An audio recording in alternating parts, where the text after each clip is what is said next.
More fake news. 40, and I've done a video on this before, and I'm going to do it again just because I feel like it. The idea, the fallacy, the lies that we hear that 40% of the Americans can't come up with $400. I did a video specific to that before where we dived in and dissected the silliness of that argument. But yet, if you look on here, Americans don't have $400. I just typed in DuckDuckGo. I said Americans don't, and this came up. This is how big of a deal this is. How many people research this? How many people write about it?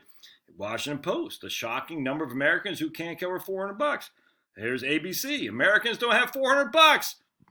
Here's Money Magazine, CNN, Americans don't have $400.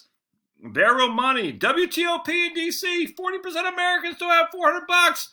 Squared Away Blog, PolitiFact, 40. Yeah, well, actually, they're saying they have less than $400. So that's good. At least they're challenging it. Yahoo, 40% of Americans don't have $400. Motley Fool, why half Americans don't have $400 in emergency? And then we got Forbes. 63% of Americans don't have enough savings to cover a $500 expense. And you can see CNBC, The Atlantic, Money, Market Watch. Here's Forbes again. CBS News. All right, so let's look at here again. I just did a video on this 2 seconds ago where I talked about the discrepancy between people having an evacuation vehicle, which is 91%, and people who don't have a generator, which is basically 82%. You do. These people have a generator. It's called their vehicle. So if you have an evacuation vehicle, you have a generator. But I want to point out something. If you had to evacuate your home for a safe place at least 50 miles away, do you have financial resources to meet expenses of up to $2,000? And the answer is unequivocally yes. 75.6%. So, Josh, they have to go to credit card debt. That might well be. But this says right here, who can't cover a $400 expenditure.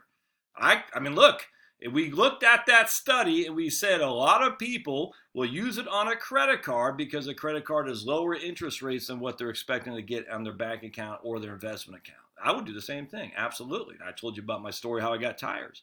$700 to put on tires. I kept my cash. I used my credit card to pay it, got the points, and I paid off my credit card after that. It's the same thing here. So 75.6% of the people said they have $2,000 to cover an emergency expense. So inherently, if they have $2,000, 3/4 of every American has $2,000 to cover an emergency expense, then what is this right here?